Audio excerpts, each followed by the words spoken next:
dos 40, com Fábio Reis, Ricardo Nespoli. E aí, galera, tudo bom? Aqui é o Fábio Reis, eu estou com meu amigo Ricardo Nespoli. Esse é mais um episódio do Quarentena Antes dos 40. E hoje nós temos um convidado mais do que especial. Mas antes da gente falar sobre ele, eu queria lembrar vocês de entrar lá no nosso site, quarentenaantesdos40.com, para você conhecer o nosso conteúdo. E se você se animar, nós temos também o nosso novo sisteminha de assinaturas para a galera que quiser colaborar com o nosso podcast, para a gente continuar crescendo por aí e funcionando cada vez melhor, né?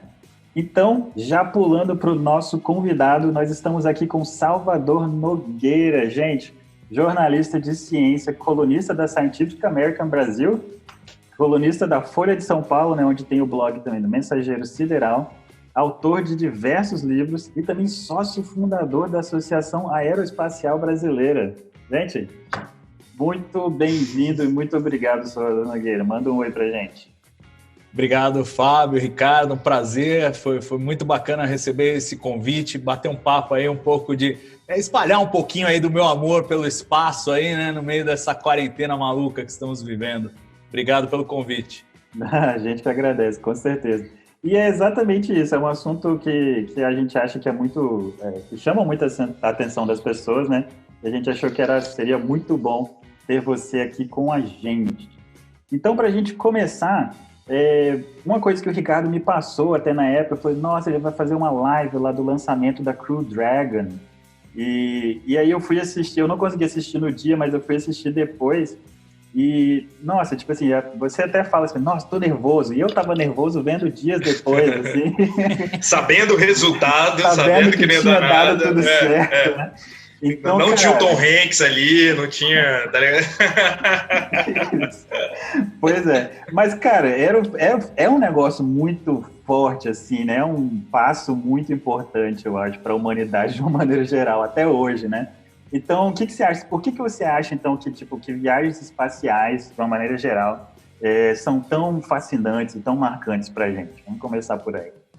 Bom, eu acho que assim, e isso fica muito exemplificado por qualquer lançamento que a gente vê e acompanha, é a luta do ser humano contra a natureza. É a natureza falando, você vai ficar no chão, e o ser humano falando, não vou ficar, né? E inventando as coisas mais malucas para conseguir se libertar aí dessa prisão gravitacional que é o nosso planeta, né? Então, aquele lançamento, e você está mencionando esse que eu fiz, todo lançamento que tem gente dentro é nervoso, porque são pessoas amarradas num rojão gigante.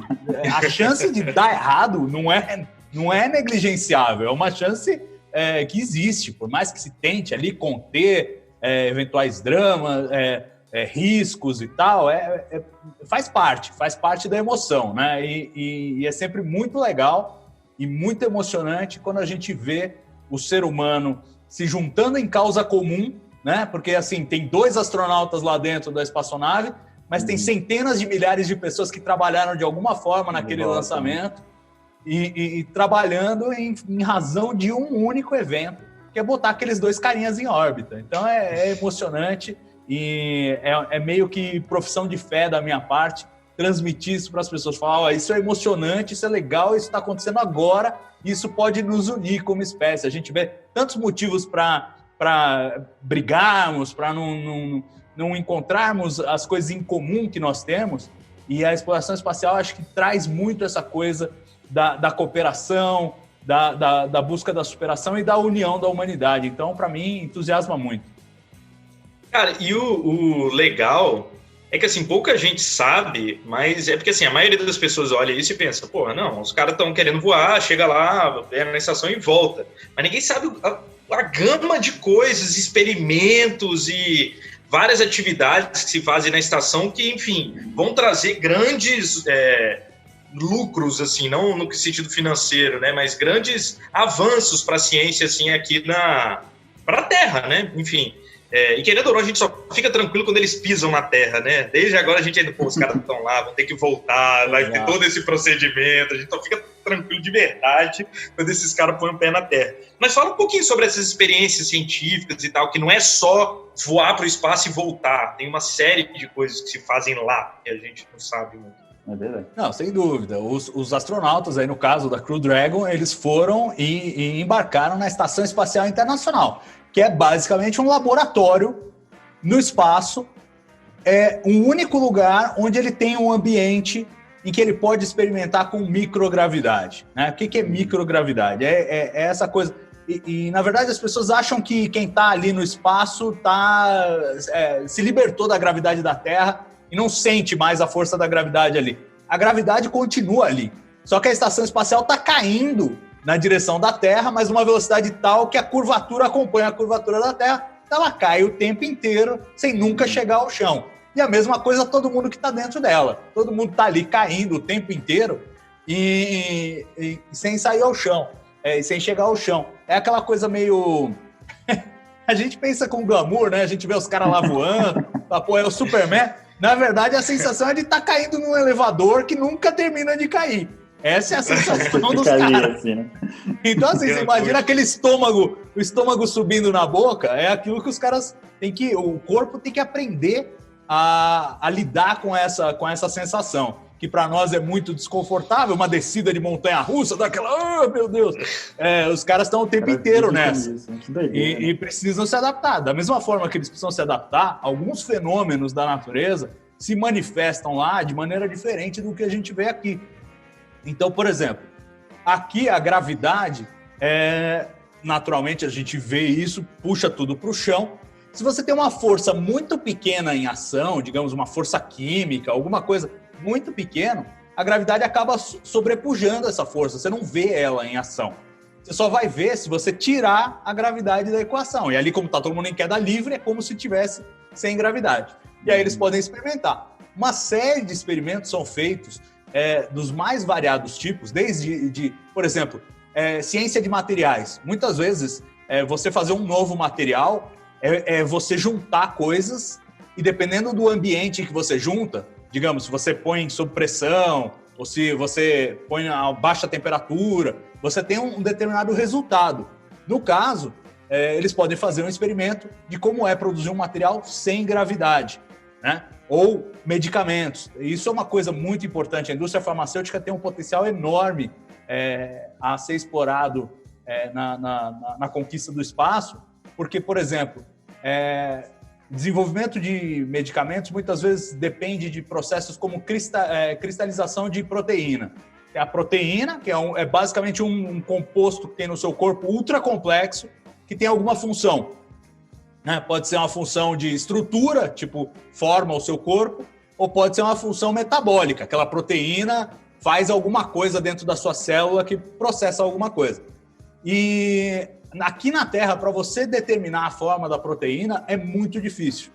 Mas no espaço você consegue criar esses cristais que não se formam aqui na Terra por causa da gravidade, e com esses cristais você consegue derivar a forma da proteína. E aí descobrir coisas sobre essas moléculas e de repente como interagir, lidar com elas, um medicamento que possa se encaixar a uma delas de uma maneira muito mais fácil. Então tem um potencial enorme para fazer pesquisa farmacêutica. Também aspecto de que a gente estava comentando um pouco da mudança de fisiologia, né? Os astronautas vão para o espaço, eles têm um outro ambiente, tem um monte de problemas que não ocorrem aqui na Terra regularmente. Por exemplo, a ausência de peso faz com que eles percam massa muscular, porque tudo você faz sem esforço, né? Não tem peso para você carregar, e você perde massa óssea também. Então, os astronautas, na prática, é como se eles tivessem uma versão super acelerada de osteoporose, né? Nossa. E aí, o pessoal ótimo, desenvolve medicamentos para tratar essa osteoporose de astronauta, que eventualmente acabam sendo úteis aqui na Terra. Medicamentos de ponta aí para tratar a osteoporose na Terra foram criados e desenvolvidos por meio de experimentos espaciais. Então tem muito isso, né? E além dessas aplicações todas, isso estamos falando de voos tripulados e experimentos, né? Mas se você for levar em conta que você não pode usar Uber se não tiver um satélite GPS lá em cima, né? E aí estão falando da exploração espacial de uma forma mais ampla, você descobre que não... a gente depende muito da exploração espacial. Certamente, muitas das pessoas que estão ouvindo esse podcast estão recebendo essas informações. Em algum ponto da comunicação, ela pode ter passado por um satélite.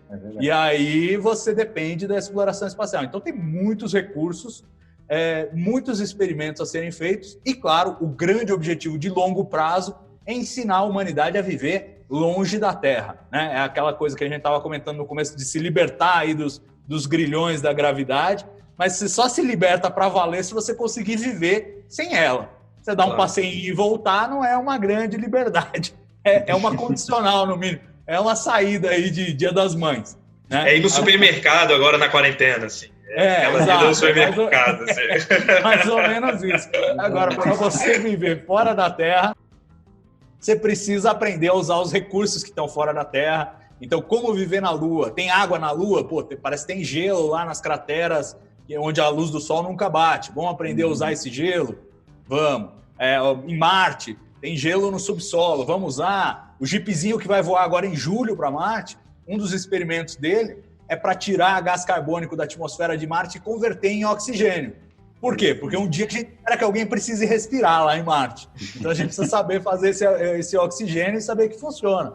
Então esses são os objetivos de longo prazo. Você tem tanto coisas de curtíssimo prazo, como pegar um Uber, de médio prazo, como desenvolver um medicamento, e de longo prazo, como aprender a viver em Marte. É verdade. Então, na verdade, é muita coisa, né? Isso que o Ricardo estava falando, a gente vê o lançamento, mas na verdade tem muito mais coisa por trás disso tudo, né? É muito legal. Agora, uma coisa que você falou da constante queda, né, e a questão da gravidade, me lembrou o Guia dos Mochileiros da Galáxia. Então, Douglas Adams não estava muito errado quando ele falou que voar é quando você cai e erra a sua queda, né? É isso, você caiu o tempo todo, você vai acabar voando, cara. Não, é isso. Você cai errando mesmo, você erra. É isso. Você vai errando a Terra. É isso mesmo. Isso. Ou qualquer outro objeto. De tudo. Exato. Muito bom.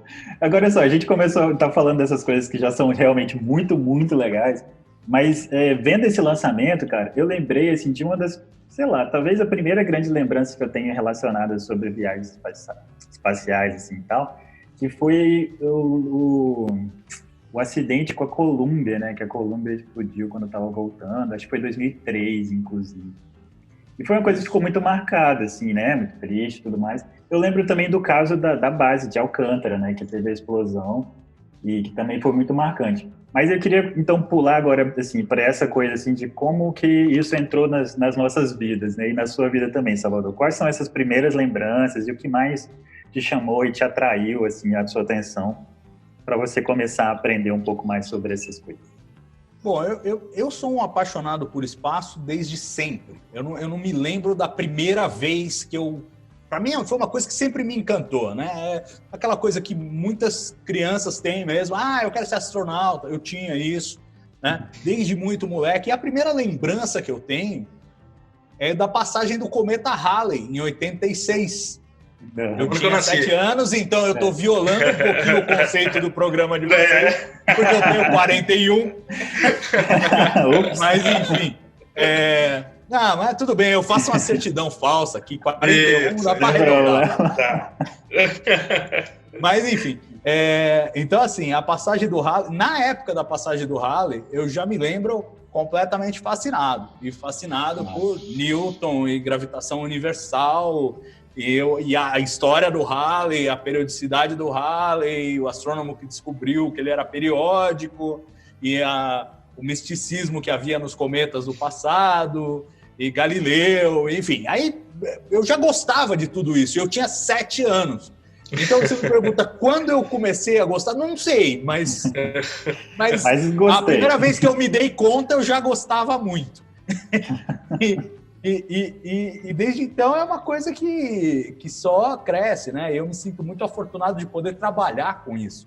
E eu escolhi jornalismo como profissão meio por sem saber o que eu queria fazer, né? Tinha um lado meu que queria mesmo ser cientista, mas eu tinha uma percepção pessoal de que ia faltar matemática para mim. E eu falei, bom, e agora o que eu faço, né? E na falta de não saber, a gente tem que escolher, chega a 17 anos, tem que escolher alguma coisa, né? Tem que tirar da cartola ali. Eu falei, bom, jornalista meio que pode falar de qualquer coisa, né? Então, se depois eu descobri lá na frente, eu sou jornalista já. Já valeu. E aí foi isso, e eu tenho a sorte de ter passado os últimos 20 anos trabalhando com astronomia e ciência, que é minha paixão, né? E acho que é uma coisa que cada vez mais é muito importante na nossa sociedade e, infelizmente, parece que cada vez menos as pessoas sabem disso, né? É dramático, é um desafio, mas assim, é meio que eu assumo meio como missão, assim, tipo, a gente tem que levar a ciência para as pessoas, porque elas precisam entender a ciência na hora de fazer decisões cívicas mesmo, é uma questão de possibilidade de você exercer sua cidadania e fazer suas escolhas, né? A sociedade talvez não tivesse tão alucinada entre cloroquinas e quarentenas se entendesse a ciência por trás. E que não é uma ciência assim que tipo, você tem que ser PhD para entender. Não, é um feijãozinho com arroz de ciência, entendeu? E as pessoas não têm, porque assim, faltam rudimentos da matemática, né? Não é... o Galileu falou uma coisa muito bonita, que lá naquela época do século XVII, ele falou, ele era religioso e tal, e falou, olha, Deus escreveu o livro da natureza usando matemática. E é verdade, todos os fenômenos, tudo isso é matemática. Por que a Terra é redonda e não é plana? É matemática, entendeu? É matemática. Você pega um modelo da Terra plana e o modelo da Terra redonda, matematicamente eles são diferentes. Um é verdadeiro e o outro é falso. Isso é simples, não tem muito mistério. Simples, né, cara? Não tem muito mistério. Mas assim, se você não consegue fazer a distinção matemática, entendeu? Aí você pode bagunçar a mente das pessoas. Se as pessoas não sabem que a diferença entre uma gripezinha e um vírus mortal é o percentual de pessoas que morrem, né? E esse percentual pode ser medido e comparado. Se as pessoas não sabem disso, elas não sabem a diferença entre 0,1% e 1%, ferrou. Você não vai ter como você explicar isso para as pessoas. Então tem uma deficiência muito elementar. E eu acho que, no final das contas, quem trabalha com jornalismo de ciência, como é o meu caso, acaba herdando essa deficiência que vem da escola, né? Um outro problema educacional e tal, mas tem que lidar com isso e tentar incutir nas pessoas, mesmo que você esteja escrevendo sobre uma coisa que parece ser absolutamente incontroversa. Vamos falar de Marte. Mas incutir essa coisa de como funciona a ciência. Olha, os caras estão estudando a água de Marte, mas eles não têm certeza, precisa de outro estudo para confirmar. Se esses caras tiverem... Sabe essas coisas que você vai ensinando um pouquinho, na esperança de que as pessoas absorvam aquilo para o dia a dia, até para encarar. Que quando chega na outra coisa ali mais concreto, pensa, peraí, lá em Marte eles tiveram de fazer isso. Exatamente. É como o lance da Terra plana, que até hoje eu acho engraçado. É engraçado. É uma piada. Né? É uma piada. É engraçado. É uma piada que infelizmente virou sério, mas era para ser uma piada. Não, e assim, eu passei 6 meses... Um amigo meu me falava, não, tem uns caras aí que... Eu falei, não, eles estão de zoeira, você não vai... Eu passei 6 meses para acreditar que realmente alguém achava que era plano, entendeu?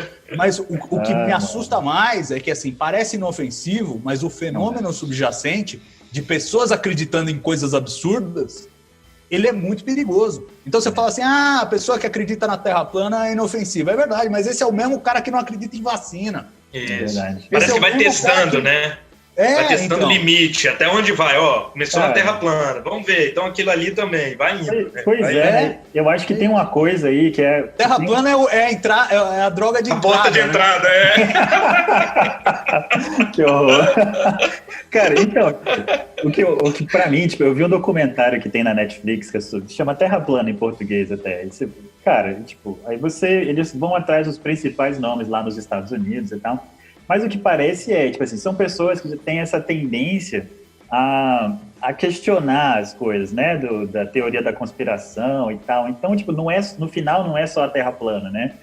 De fato, as pessoas vão encaixando todos os tipos de teoria. E tem um monte lá nos Estados Unidos, né? Tem o povo que fala que aquela nuvenzinha que o avião deixa, é um negócio que o governo tá jogando remédio nas pessoas. É muito louco isso, né, cara? E Ricardo, o que você acha disso tudo? Cara, não, enfim. Não, vou voltar então pro início, né? Realmente, cara, eu acho que esse papo aqui nosso já valeu, né? Já foi importante. Tá com medo de ficar deprimido, né? Se a gente falar, você vai ficar deprimido. Daqui a pouco a gente vai chegar nos reptilianos, a gente vai... Vai todo mundo aqui usar chapeuzinho de alumínio, papel alumínio. Mas, cara, sobre como se apaixonar pelo espaço. Cara, curiosamente, foi com um filme chamado Os Eleitos. Eu tava pesquisando aqui, é um filme de 1983, do Philip Kaufman, que é um filme, cara, eu lembro que na época que eu aluguei, ele eram 2 fitas, né? Era uma caixa gigante, assim, em que você e via os primórdios, assim, dos caras começando a quebrar a barreira do som, desde os caras que foram pro espaço a primeira vez. E esse filme é apaixonante pra mim, cara. E foi a primeira vez que eu tive, caraca, que legal isso daí. Eu devia ser novinho também, né? Enfim, ele é de 83, então ele é mais velho do que eu. Eu devo ter visto uns 10 anos depois dele ter sido lançado, mas é isso. Foi a primeira vez que eu me lembro de ter parado para pensar como que deve ser o espaço. Assim. É um filme maravilhoso e conta justamente esse processo, que é um processo que a essa altura a gente já dá como dado, né? Do tipo, humanos vão ao espaço. Né? A Estação Espacial Internacional que a gente mencionou, ela está permanentemente ocupada desde o ano 2000, ou seja, faz 20 anos que tem gente morando no espaço o tempo todo. Né? Eles trocam lá, cada um fica 6 meses, 4 meses e tal. Esses que foram com a Crew Dragon devem ficar uns 2, 3 meses, mas o tempo inteiro a estação é ocupada.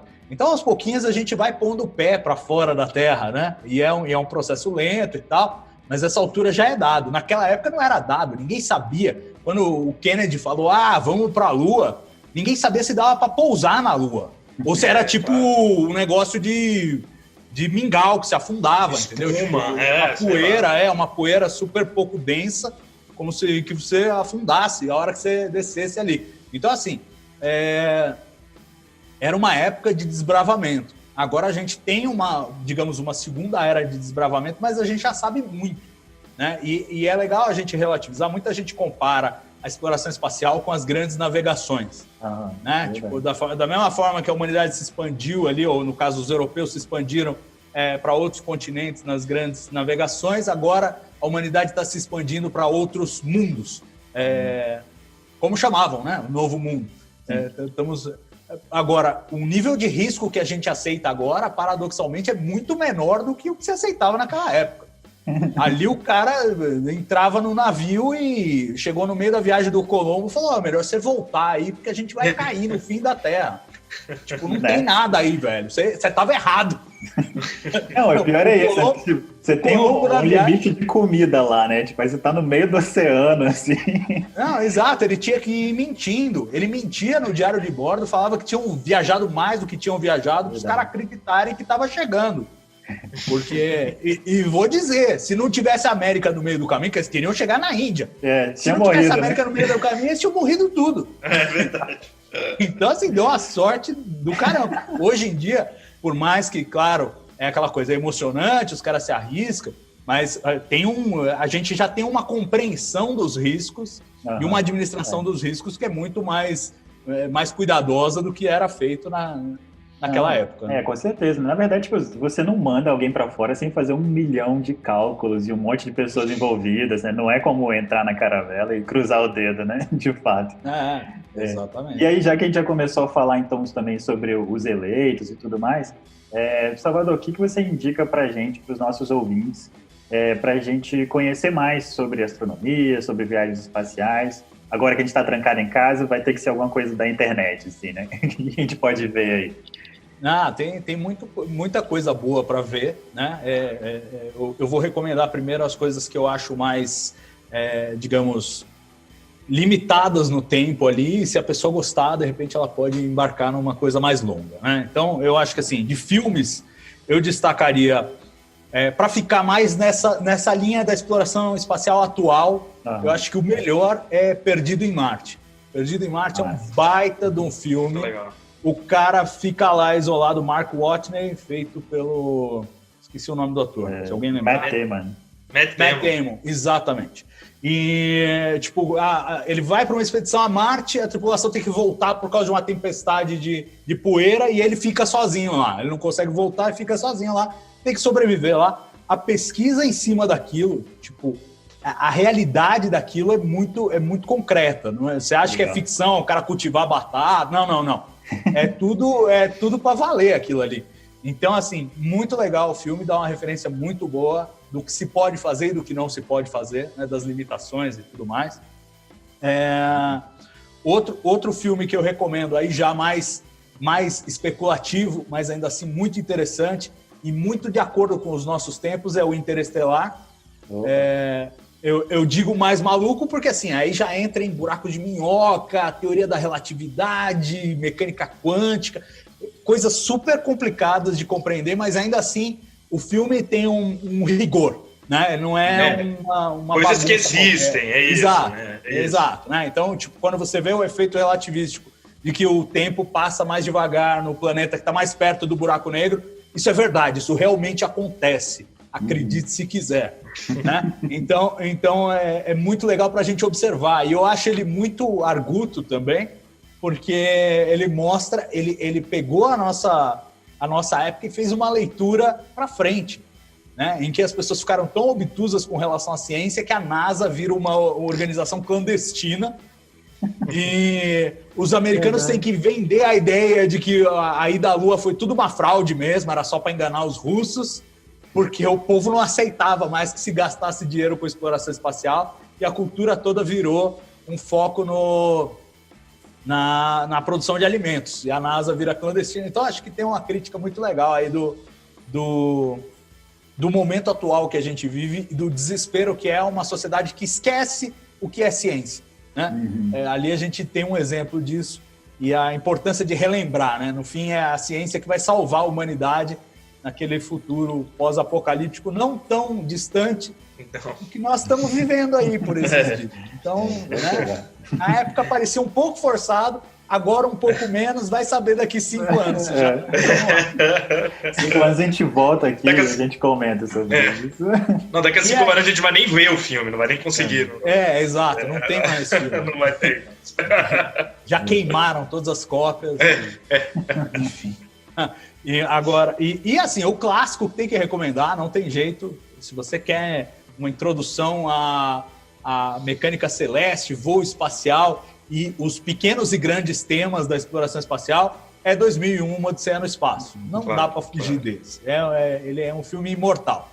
E, de novo, também absolutamente rigoroso do ponto de vista científico e ainda assim se propondo às grandes questões, né? Vida extraterrestre, estamos sós no universo, o que significa se comunicar com alienígenas, isso é possível, as diferenças de inteligência, o abismo de inteligência, a questão da inteligência artificial, a evolução humana, enfim, está tudo lá. Não está tudo didaticamente lá, mas está tudo lá. É difícil. Então vai com calma, vai saboreando, tal, não sei o quê. E é legal. Agora, se você gostou de tudo isso aí e ainda quer mais, porque tem mais quarentena por aí, eu vou empurrar minha paixão aí, que é Star Trek, né? Que tem não sei quantos mil filmes, não sei quantos mil episódios. Tem todos os aspectos da exploração espacial e desses temas todos, né? Que tocam nessa coisa de estudar a condição humana, investigar a condição humana como uma espécie que decidiu transcender o seu próprio planeta, e é o que nós estamos fazendo agora. E assim, com as devidas doses de alegoria e, às vezes, pseudociência. Né?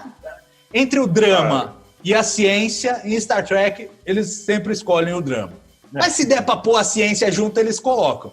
E assim, é uma porta de entrada para vários assuntos. Depois você pode pesquisar e falar, opa, não é como aparecia lá no episódio. Mas tudo bem, é uma porta de entrada para os assuntos e é muito provocante, né? E assim, tem episódio aí para você fazer 5 quarentenas. Então, fique à vontade, eu recomendo. Se você passou pelos 3 filmes, pula para Star Trek no final, que aí você não acaba mais. O Ricardo, obviamente, é super fã de Star Trek, né? Eu gosto de algumas coisas de Star Trek e eu tô acompanhando a Discovery agora. Tá gostando, Fábio? Cara, eu gosto muito, assim, porque eu acho que, tipo, eu tentei voltar no Star Trek, tipo, lá naquela primeira temporada, de muitos e muitos anos atrás, e, tipo, não era pra mim, aquilo realmente não, era muito parado e tudo mais. Eu acho que o Discovery tem esse tinha a mais de que muitas coisas estão acontecendo, né? As pessoas estão correndo de um lado pro outro o tempo todo, assim, eu diria. Não, você toca num ponto que eu acho importante, porque às vezes as pessoas se assustam com o tamanho de Star Trek e falam, bom, mas então por onde eu começo? E aí, de repente, vou começar pela primeira, né? Foram a primeira que os caras fizeram, vou começar lá. Só que, assim, cada série dialoga com a sua época, dialoga com o seu momento, entendeu? Então, assim, para você, Fábio, a série clássica lá dos anos 60 é uma curiosidade histórica. Tipo, depois que você assistir tudo de Discovery, você fala, quem é esse Spock, velho? Por que estão falando tanto desse homem e tal, não sei o quê? Se você tiver a curiosidade histórica de saber de onde veio, aí você volta lá. E aí você vai ver, em certos assuntos eles estavam à frente do seu tempo, em outros assuntos eles estavam atrás do que nós estamos. Então, eu acho que, assim, vai fazer essa leitura que é como a gente senta para assistir qualquer filme de época. Tem toda essa controvérsia agora rolando com relação ao E o Vento Levou, né? Ixi, E se tira, se não tira, se pode, se não pode, se exibe, se não exibe. E é assim, de novo, é uma leitura de época. Você tem que ir preparado para... Eu gostei muito do artigo do Karim Abdul-Jabbar, que é colunista do Hollywood Reporter, e ele escreveu sobre isso. Falando, eu não acho que tem que proibir eu tirar os filmes, tirar E o Vento Levou. Mas, se você colocar um aviso antes, fala, olha, o filme é assim, tem coisas que estão desatualizadas, que a gente sabe que não são legais, mas naquela época era desse jeito. Você educa o público, né? E ao mesmo tempo, não priva de uma obra-prima do cinema, porque é uma obra-prima do cinema. É uma obra-prima do cinema com todos os defeitos que a humanidade naquele momento tinha, né? Os preconceitos e as ideias e tal, e não adianta, entendeu? É como você querer achar que, sei lá, enquanto havia escravidão no mundo, todo mundo era ruim. Não esquece, né? Não é verdade, é que as pessoas estão imersas numa época e assim, com graus variados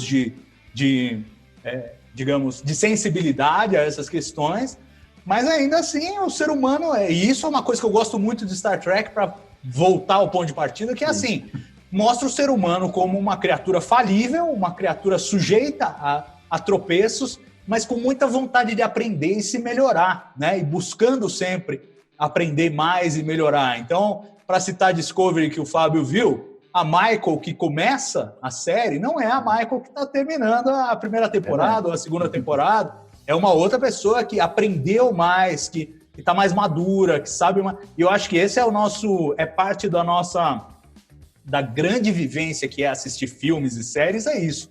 É a gente poder aprender com outros humanos, muitas vezes fictícios, né? E tirar as lições deles para que a gente não precise passar pelas mesmas coisas, né? Então, é muito melhor você aprender sobre os grandes traumas históricos por meio de um filme do que vivenciando eles.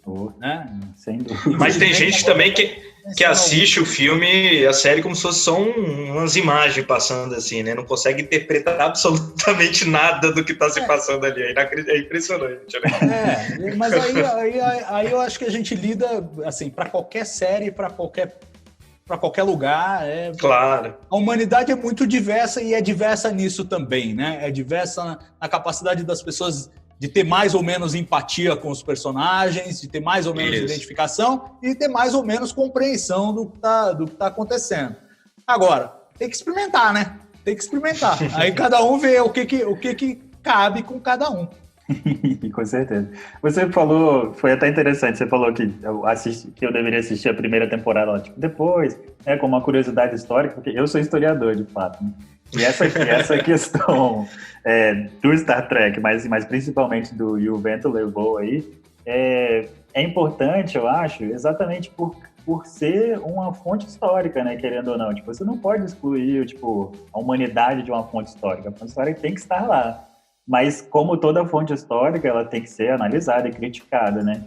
Então, esse tipo de coisa, assim, mas falando principalmente do E o Vento Levou, eu acho que é importante por causa disso, né? As pessoas têm que ter acesso e têm que saber como que era antes, né? Pra gente crescer mesmo. É isso. Aliás, a maior tragédia que pode acontecer é a gente esquecer das burradas que a gente fez. E a gente já vê que estamos esquecendo algumas e não tá dando certo, pessoal. Não tá dando certo. Então vamos relembrar. O Fábio, é historiador. Fábio, dá umas dicas aí pro pessoal. Vamos ver se a gente ajuda a chacoalhar isso antes que seja tarde demais. Estamos precisando, né?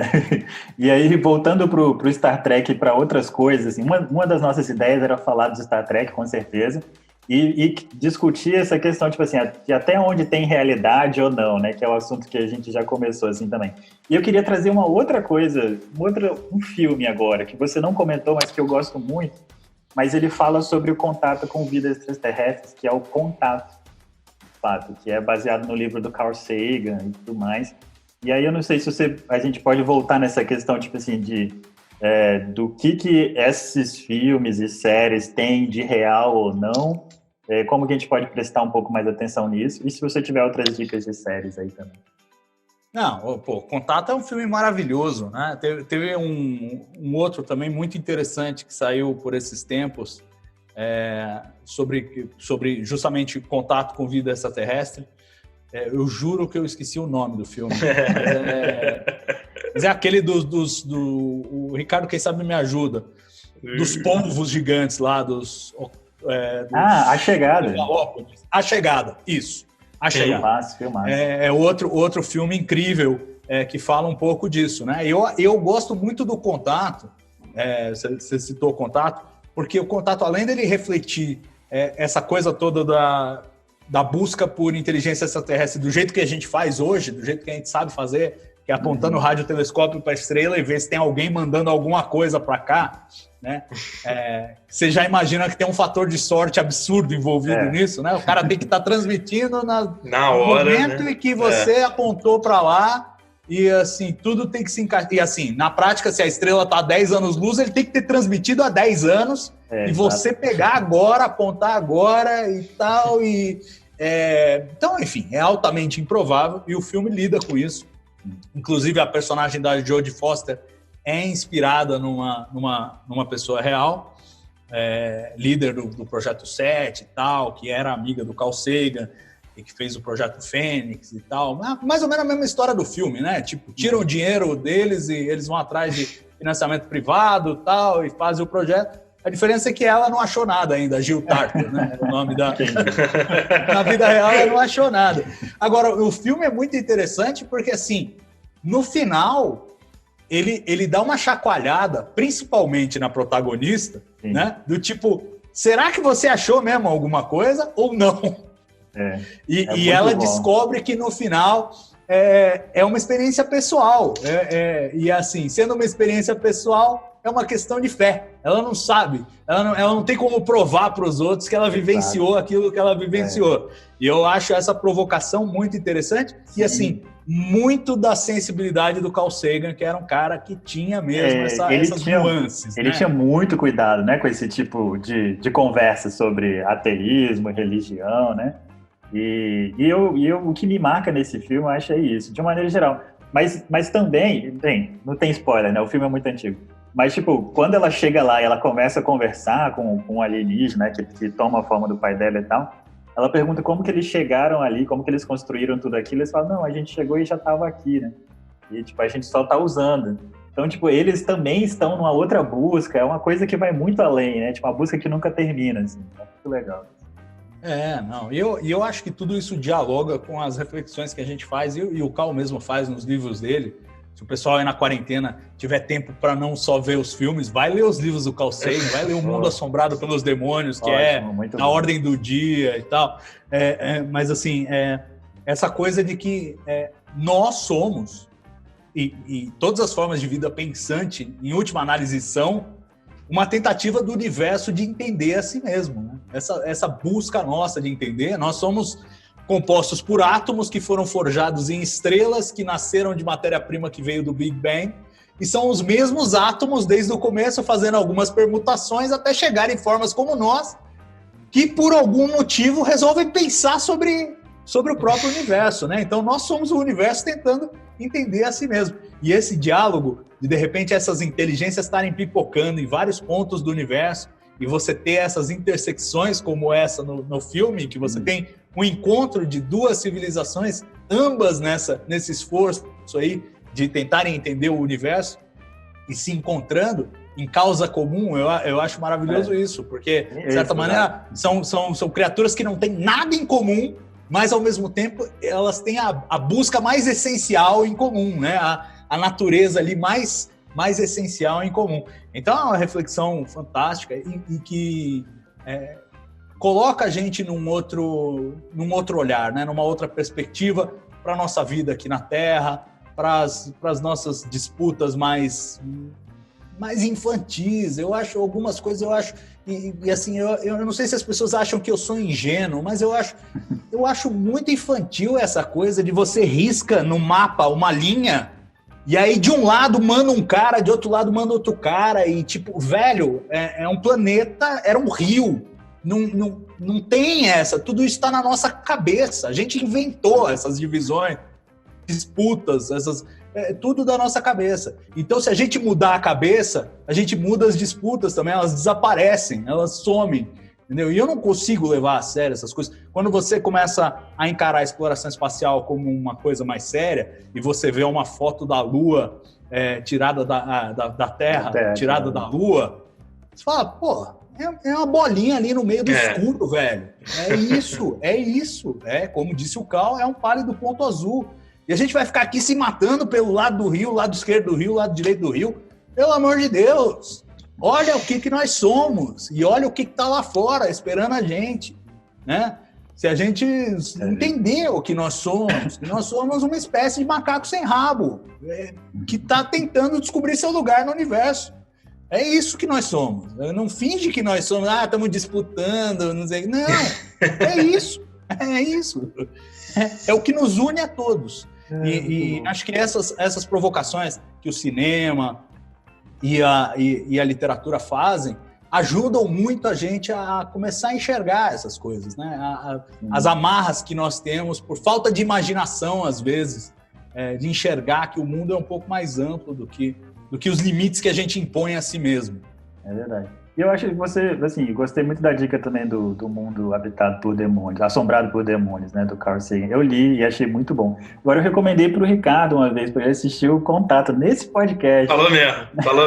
Eu ainda não vi, Você não viu ainda, Ricardo? Não vi. Que fim de feira, velho. Agora você vai ter que ver.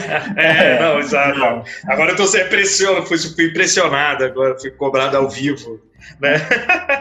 Não, o filme é maravilhoso, cara. Você pode ir sem medo, que vai dar samba. Fábio, você perguntou pro Salvador sobre questões de realidade em Star Trek. A primeira vez que eu vi o Salvador na minha vida, ele estava fazendo uma palestra falando sobre possibilidade da rede micelial de Discovery, que é aquela maior viagem do mundo. Então, cara, o Salvador vai encontrar realidade ali em Star Trek, cara, em coisas que você nem imagina, cara. Não, o que eu acho, assim, é uma pergunta curiosa, e assim, eu tenho várias formas de abordar isso, né? Quer dizer, primeiro, a gente colocar no contexto, e eu como um estudioso de Star Trek, eu sou mesmo um estudioso.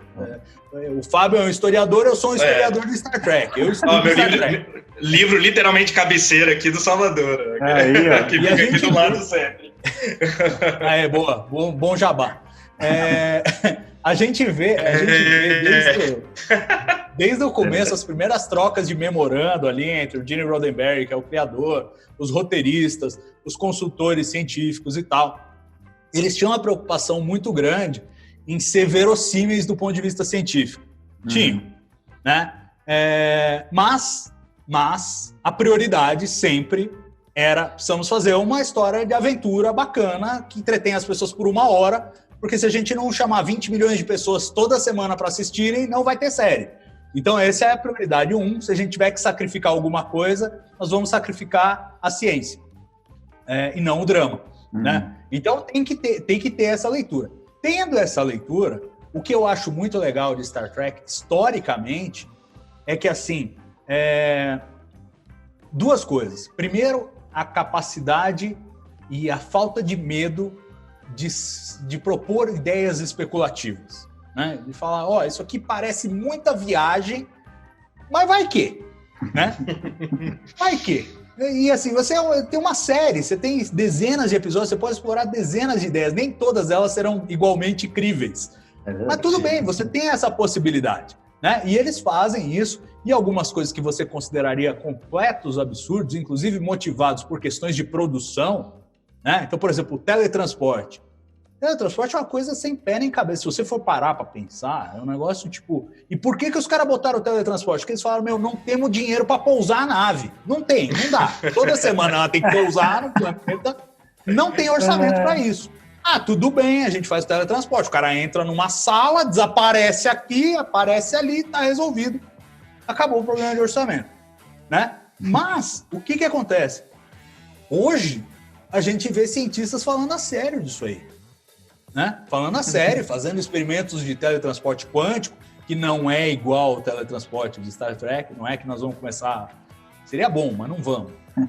E eu não entraria num teletransporte nem a pau, mas aí é filosófico, entendeu? É assim, tipo, se me desmontarem e montarem uma cópia de mim, não sou eu. Ou é uma cópia? Eu acho que é uma cópia, então eu tô fora disso aí.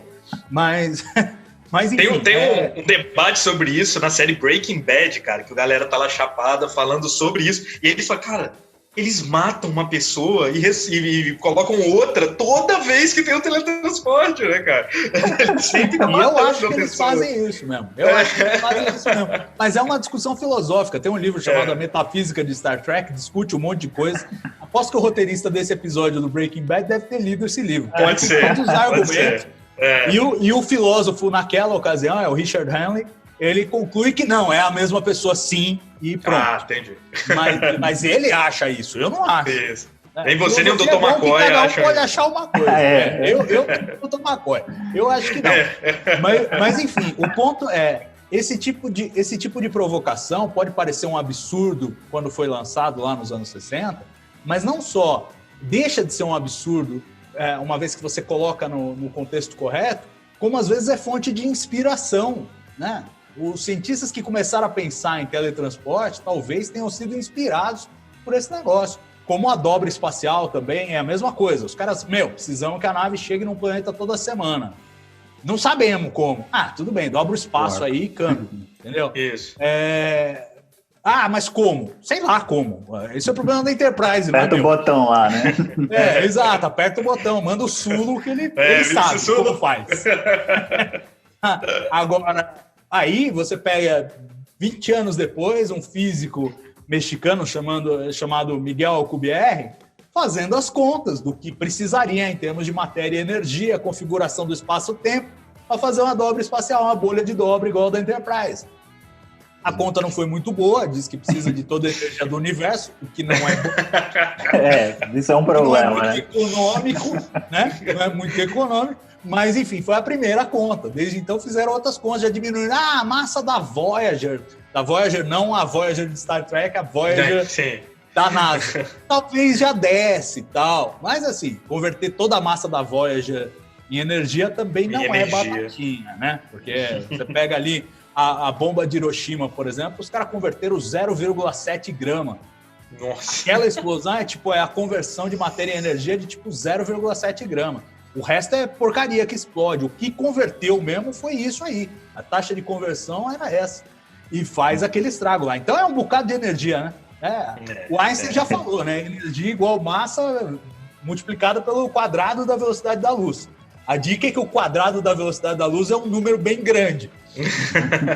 Então, qualquer coisa que você coloca, mesmo que o seu M seja super pequenininho aqui, o E vai ficar grandão porque vai multiplicar pelo quadrado da velocidade da luz. Enfim, fizeram as contas. O ponto é a ficção inspirando os cientistas a pensarem nas coisas. Então, a quantidade de tecnologias que Star Trek previu, eu não sei se Star Trek previu ou se Star Trek inventou. Chutou. E os caras foram atrás de fazer. Sim, né? E como funciona. É cíclico, então, né? Tem esse componente de arte imita a vida que imita a arte, que eu acho muito legal. E a gente vê em Star Trek muito isso. Quando eu falei da rede micelial, que o Ricardo mencionou, é um puta de um conceito maluco.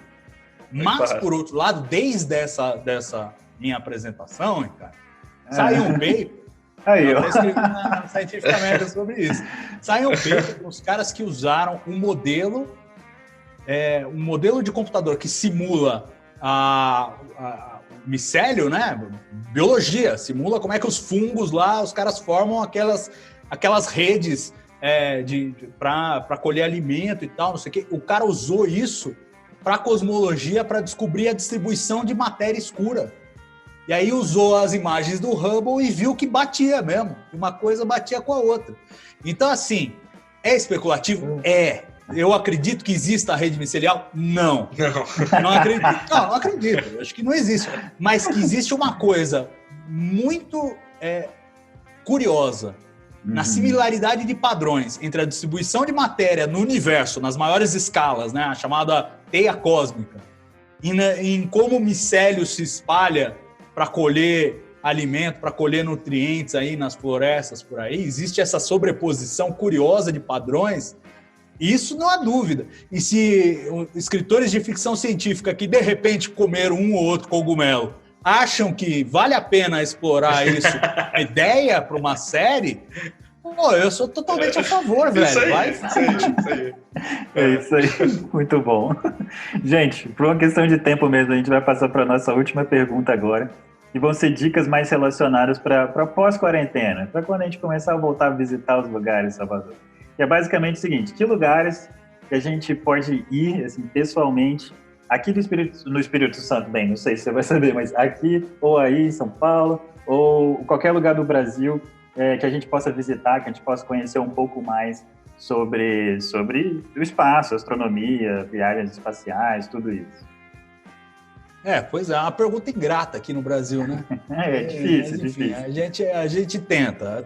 Tem um museu que fica em São José dos Campos, que é ligado ali, né? Tá muito ligado, porque o centro do Programa Espacial Brasileiro é lá em São José dos Campos, né? É lá que você tem o CTA, que é o lado, digamos, militar ali da aeronáutica, onde eles desenvolvem foguetes, e você tem o INPE, que é o principal órgão de atividades espaciais brasileiros, é onde fazem os satélites brasileiros e tudo mais.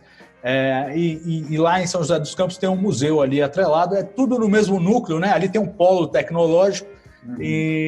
Então, de repente, se for visitar o INPE e depois visitar esse museu é legal. Acho que chama Museu Aeroespacial Brasileiro, alguma coisa assim. Tinha um museu da TAM, eu não sei por onde anda, eu me lembro que eles fecharam um tempo para reformar e não sei se reabriram, não sei se tem exposição, isso realmente tenho que confessar desconhecimento, desde que eles decidiram fechar para a reforma, eu não sei, tinha uma discussão de para onde ia o acervo, se não ia, então realmente não sei, mas se tiver, vale a pena pelo menos dar um Google aí, ver se tem museu da TAM ainda, eles tinham uns aviões antigos muito legais. Eu lembro disso, mas eu realmente não sei também se está aberto agora ou não. E fora isso, vai juntando dinheiro para ir para Cabo Canaveral, que é onde as coisas acontecem mesmo, de verdade.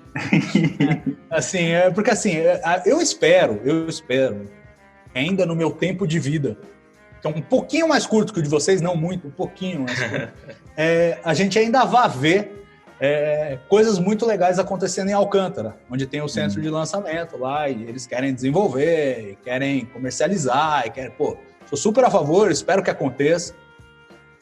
Mas assim, eu tô há 20 anos esperando acontecer alguma coisa. Então eu já tô um pouco mais cético. Mas lá dá para visitar, né? Você pode ir lá assim, ou não? Não pode. Não pode. Eu sei que você pode ir. Não pode. Lá o centro é militar, você só vai ter acesso... Você pode ir na portinha. De novo. Exato. Eles tinham um projeto de criar um centro de visitantes, mas eles não têm nem o foguete. Vai fazer o quê? Vão visitar o quê lá? Né? Um pauzinho assim, um negócio.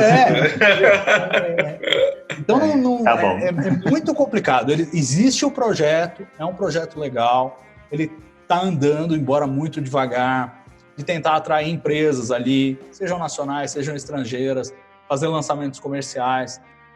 O programa brasileiro mesmo, infelizmente, não anda direito. Então, se for para ser estrangeiro, tudo bem. O estrangeiro aluga, vai pagar um dinheiro, a gente desenvolve o Maranhão que está precisando. Eu acho ok, tudo bem, né? É um jeito. Claro que é frustrante a gente não ter um programa próprio, assim, pujante, mas enfim, vamos com a segunda melhor coisa, né? E aí, quem sabe, um dia a gente vai ver lançamentos de lá. Existe um projeto para fazer um centro de visitantes, aí, de repente, quem sabe, daqui a 10 anos a gente pode ir lá e vai ter um lançamento e as pessoas assistem ao lançamento. É o que a gente sempre espera, mas eu estou esperando. Como eu disse, a primeira vez que eu ouvi falar do centro de visitantes foi, acho que, 2007. Entendeu? Já tem muito tempo. E até agora não tem nem o foguete. Então, não dá para contar com isso. Eu não contaria. Eu contaria que você junte o dinheiro, vai lá no Museu do Ar e do Espaço, em Washington, inclusive, se você for fã de Star Trek, tem lá... Isso que eu ia falar agora, também, né? Eu fui lá no ano passado. Então, aí você já mata 2 coelhos, Você vê os Apollo e vê também a Enterprise. E tem que ir Cabo Canaveral, que é muito legal. Eu já estive lá no Kennedy Space Center, tem um centro fantástico de visita lá. Deve ser massa. Para conhecer tudo. Eles já estão com o ônibus espacial Discovery lá, é bem legal. Agora essas cápsulas como a Crew Dragon estão aportando por lá também, para você visitar, para você olhar. E, claro, se você tiver sorte de estar lá quando tiver um lançamento, melhor ainda que você vê o lançamento também. Essa é uma felicidade que eu não tive ainda. Eu fui ver o lançamento no Cazaquistão, mas no Canaveral ainda não vi, ainda estou devendo.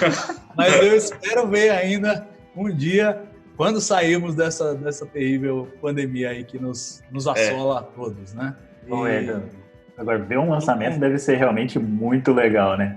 Agora, eu queria lembrar também, cara, porque aqui, bem, Espírito Santo é bem pior que São Paulo, né? Você dá alguns exemplos aí, mas a UFES aqui, a Universidade Federal, tem pelo menos um planetário, assim, uma coisa que a galera pode ir para conhecer um pouco mais, né, sobre o espaço, sobre como estrelas funcionam, né? Sem dúvida. Planetário é uma coisa muito legal também. Aqui em São Paulo a gente tem uma certa intermitência. Às vezes funciona, às vezes não funciona. O do Ibirapuera, que era o principal, passou muito tempo fechado. Agora está aberto. Mas é intermitente. A gente nunca sabe como vai ser o amanhã. Mas eu me lembro com carinho de moleque ir ao planetário com a escola e tal. E é sempre uma visita muito legal. E eu ainda estou devendo fazer isso com o meu filho para reviver o que eu senti quando eu era moleque. Eu não consigo fazer nem ele assistir Star Trek, então tá mais difícil. A minha filha, eu apresentei os pingos, ajudou, ela quis ver todos os pingos, né? Então,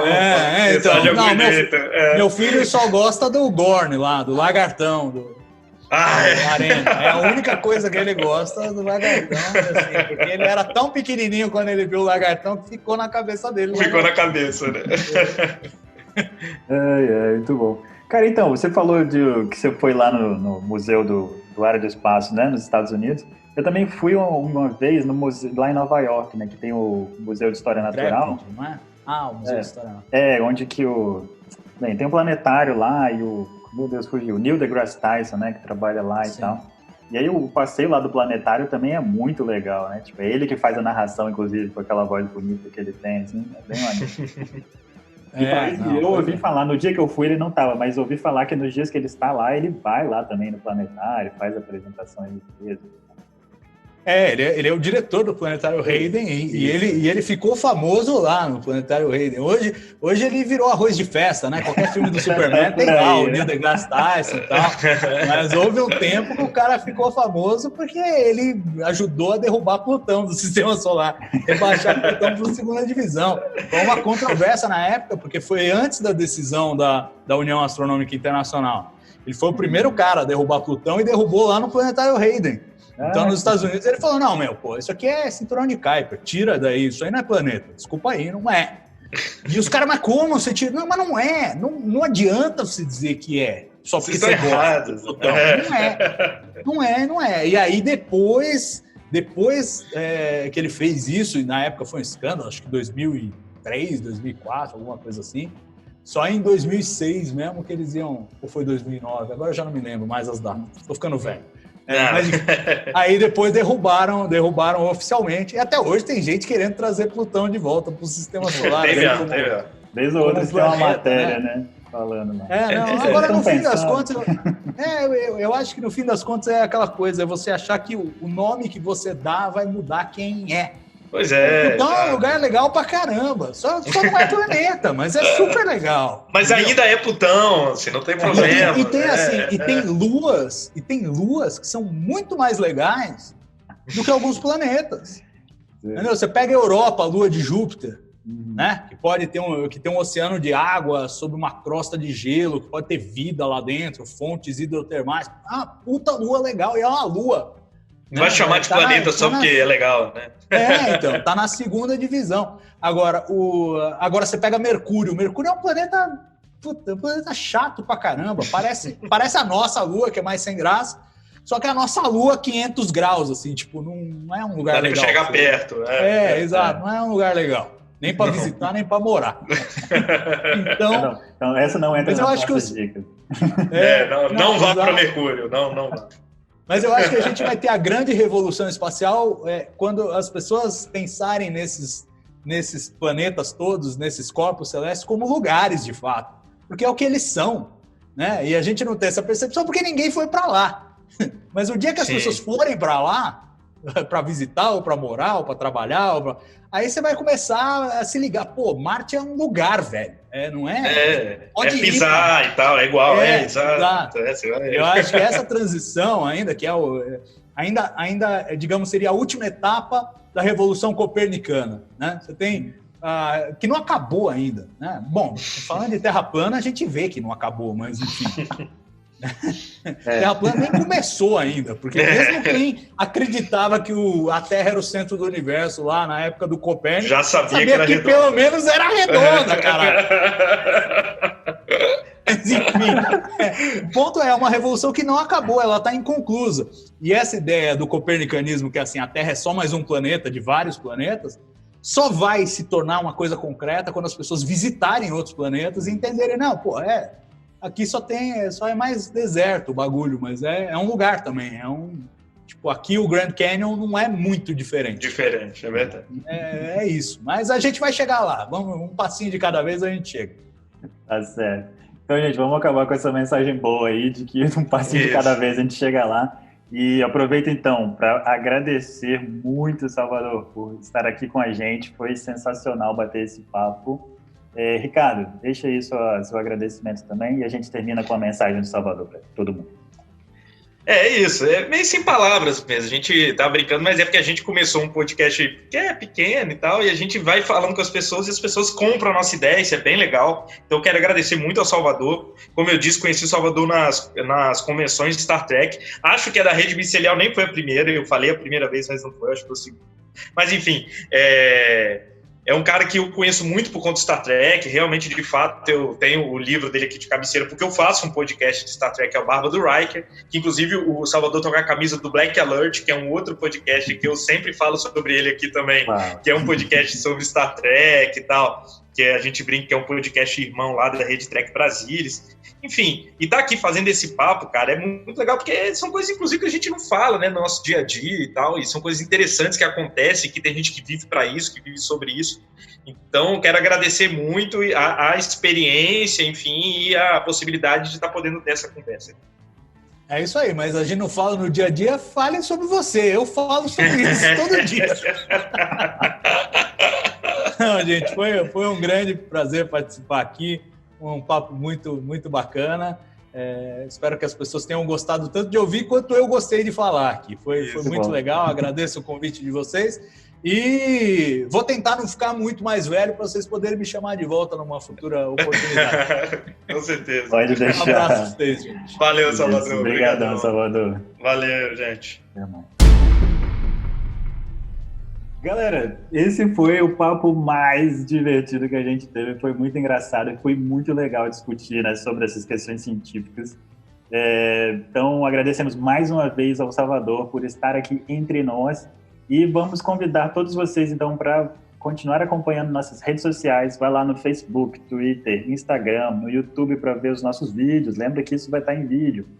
E também no nosso site, Quarentena Antes dos 40, para você dar uma olhada no nosso conteúdo em geral. E, se você animar, apoiar também o nosso podcast com assinaturas baratinhas de uns 5 ou 10 reais, para a gente continuar crescendo, gente. E é isso aí. Valeu, galera. Para para você realmente viver. Eu falei que ia acontecer. Não tem problema. De uns 5 ou 10 reais para que a gente consiga convidar mais gente legal para o nosso podcast. Aí o Salvador ouvindo, o que é? Eles me pagaram para estar aqui? O que de dinheiro para me chamar? Eles vão pagar os outros, que a minha eles não pagaram, não, né? Não, então volta aqui.